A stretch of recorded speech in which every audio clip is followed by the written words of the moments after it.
This is section 5.7, Transformations with Quadratic Functions. Our objective today is I can write a function in vertex form. The vertex form of a quadratic equation is as follows. Y equals a times x minus h squared plus k. hk is the vertex of the parabola, x equals h is the axis of symmetry, and a determines the shape of the parabola and the direction in which it opens. You can manipulate standard form equations into vertex form equations by completing the square. So let's go ahead and take a look at this first one. So we have y equals x squared plus 6x minus 5. And I'm going to go ahead and rewrite this as x squared plus 6x, and I'm just going to move the 5 over to the other side so that I have 5 on the other side. And we're going to hold out on that y for right now. So we have x squared plus 6x is equal to 5. And we would have added the 5 to the other side, which is why it's a positive 5. So now if we complete the square, we do this by having x squared plus 6x. And in this case, we know that our b value is 6. And to complete the square, we're going to have b over 2 squared. And since we added a b over 2 squared on the right side, or on the left side, we have to do it to the right side as well.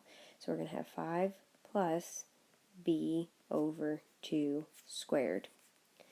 So if we go ahead and fill in that b over 2, we know we're going to have 6 divided by 2, which is 3, and 3 squared is 9. So we're going to have x squared plus 6x plus 9 is equal to, we're going to have 5 plus 9, which gives us 14.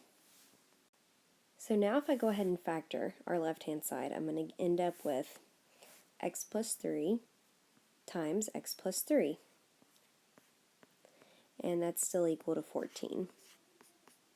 Since there's two x plus 3's, I can go ahead and write that as x plus 3 squared equals 14. And then to finally get it into vertex form, I'll subtract my 14 onto both sides. And now I'm going to put my y back in. So I'm going to end up with y equals x plus 3 squared minus 14 as my final answer.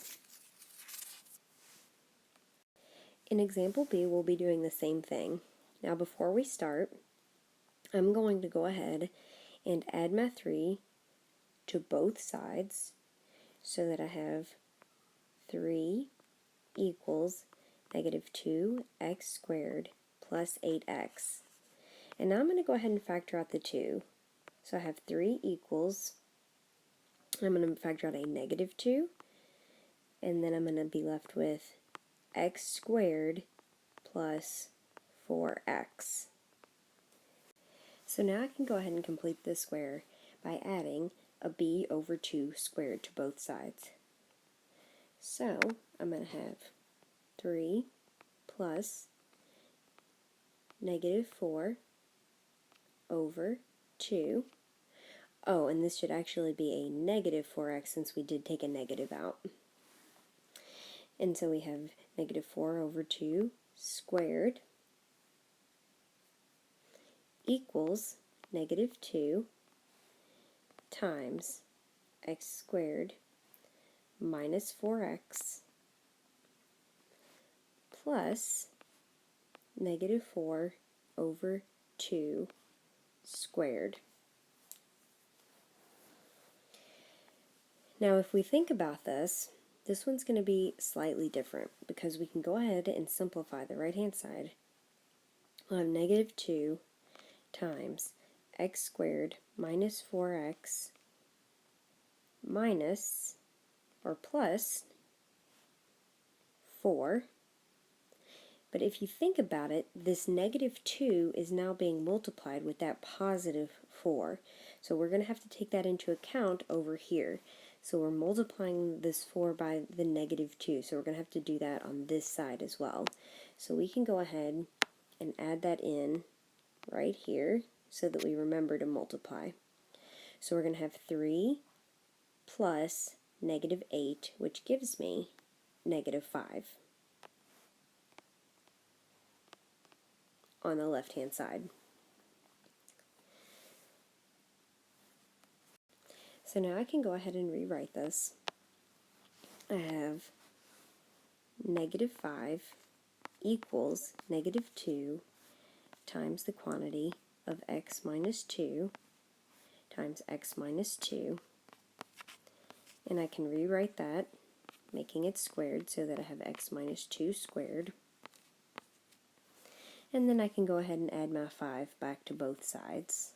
So I end up with y equals negative 2 times x minus 2 squared plus 5, which is our final answer in vertex form.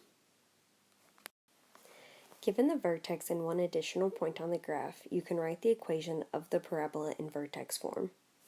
So the first thing we want to do is go ahead and write that vertex form. And we know that our vertex form is y equals a times x minus h squared plus k. So we have to figure out each of these pieces. So we know that our vertex is equal to 3, 2. That's the middle point of our graph.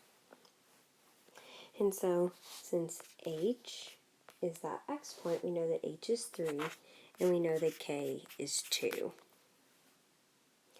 The only other information they gave us was they gave us an x value of negative 1 and a y value of negative 2. And so we're going to use that other point that they gave us to figure out this vertex form. So I can go ahead and fill in what I have now. I have negative 2 for the y is equal to, and we don't know what a is yet, so we're just going to let it be a for right now. Our x value that we have is negative 1, and our h value is 3. And then we have our k value is 2, so I've just plugged each of those in. And now I actually want to solve for the a value, so I'm going to end up with negative 2 is equal to a times negative 1 minus 3 is negative 4 squared plus 2. So negative 4 squared is going to give me 16, so I'm going to end up with a times 16 plus 2. I'm going to go ahead and subtract 2 on both sides, so I end up with negative 4 equals a times 16, and I'll divide both sides by 16. So now I know that a is equal to negative 1/4. And now I can go ahead and write my equation in vertex form. And now also, this y and this x, we're not going to use those anymore. We're just going to leave y and x in our equation because that's what vertex form looks like. So we're going to have y equals, our a value is negative 1/4. Our x value, we're going to leave it. And our h value is 3. And then our k value is 2. So our equation is y equals negative 1/4 times the quantity x minus 3 squared plus 2, which in this case looks like it's going to be letter B.